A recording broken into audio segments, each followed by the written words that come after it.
Good morning student, welcome to your BEd first year class.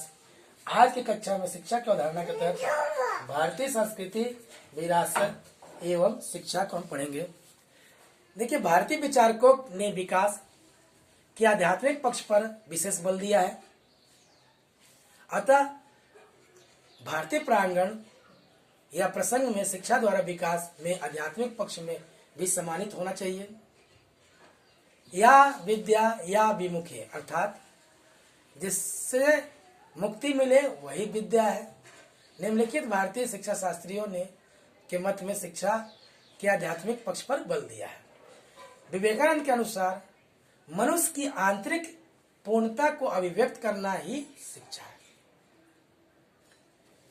और गांधी जी के अनुसार जो मुक्ति के योग बनाए वही शिक्षा है या विद्या है। अतः जो चित्त की शुद्धि न करे, मन और इंद्रियों को बस में करने ना सिखाए, निर्भयता तथा स्वावलंबन उत्पन्न न करे, जीवन निर्वाह का साधन न बताए, दासता से मुक्ति और स्वतंत्रता से रहने का उत्साह एवं सामर्थ्य उत्पन्न न करे, उस शिक्षा में चाहे जितना भी ज्ञान भर दिया जाए, तर्क की कुशलता और भाषा की प्रवीणता उपस्थित क्यों ना हो, वह शिक्षा नहीं है।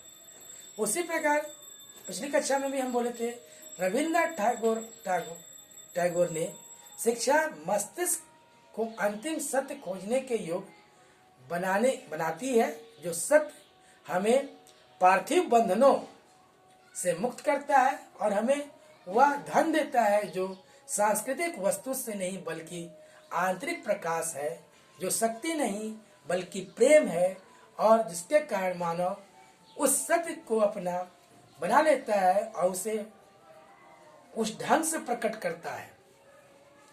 अरविंद घोष के द्वारा कहा गया है, जो शिक्षा केवल ज्ञान प्रदान करती है वह सीमित है, और वह सत्य नहीं है, वह सत्य शिक्षा नहीं है।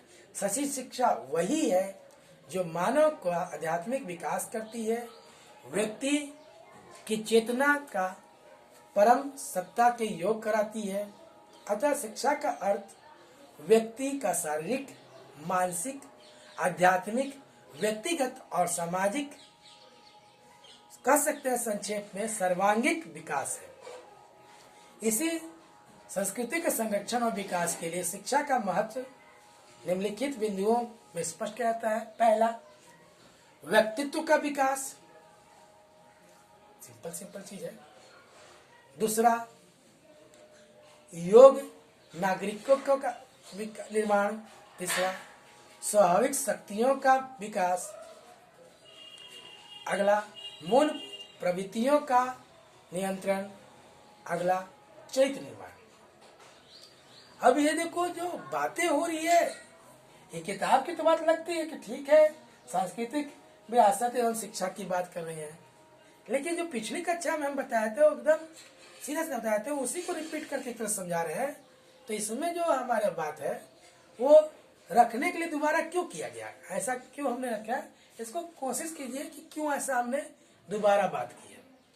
इसमें जो हम लोगों ने बात की है विरासत को बचाए रखने के लिए, चाहे किसी चीज के, व्यक्तित्व का विकास तो होता ही है, लेकिन प्रत्येक पढ़े लिखे व्यक्ति का अनिवार्य लक्षण जो है, बालक अपने चारों ओर के परिवेश में विभिन्न वस्तुओं और व्यक्तियों में से समायोजित करने में व्यवहार के कौन से प्रतिमान स्थापित करता है, और उसको व्यक्तित्व पर कैसे निर्भर होता है, क्योंकि व्यक्तित्व का विकास बहुत कुछ अनौपचारिक साधनों जैसे परिवार, पास पड़ोस, काम करने की परिस्थितियों एवं समय के अनुकूल भी हो जाता है। अक्सर देखने को मिलता है कि व्यक्तित्व का विकास में खेलों का विशेष महत्व है।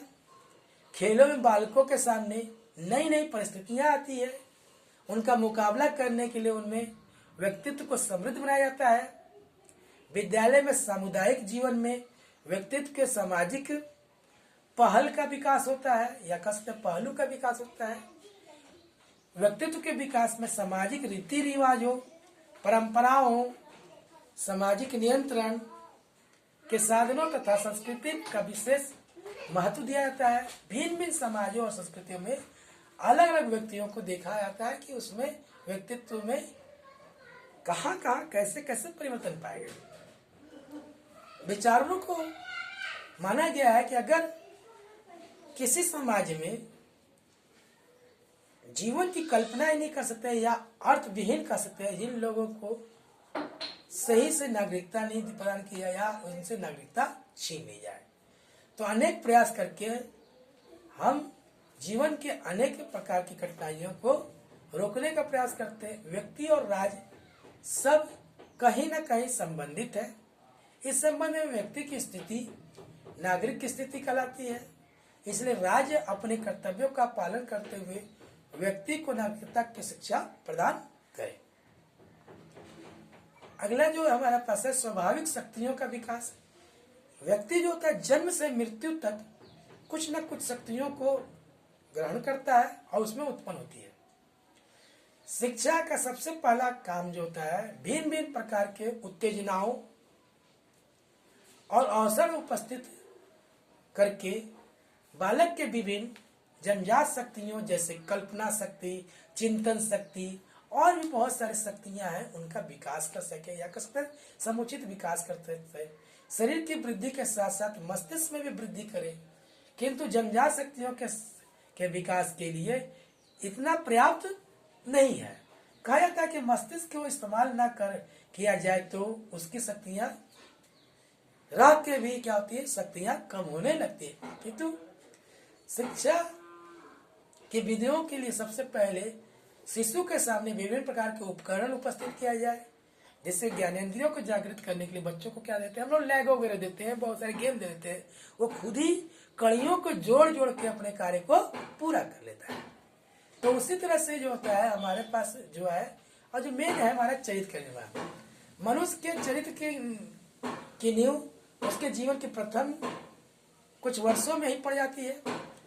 शैशवावस्था में बालक के मन पर आचार व्यवहार के लिए संस्कार पड़ जाते हैं और उसके आगे चल के चरित्र का निर्माण हो जाता है। अगली कक्षा में हम जो भी पढ़ेंगे इसको हम रिपीट कर देते हैं। जो विकास है क्या, व्यक्तित्व का विकास है, योग्य नागरिकों का विकास है, और मूल प्रवृत्तियों का नियंत्रण है, मार्गदर्शन है और चरित्र निर्माण है। धन्यवाद।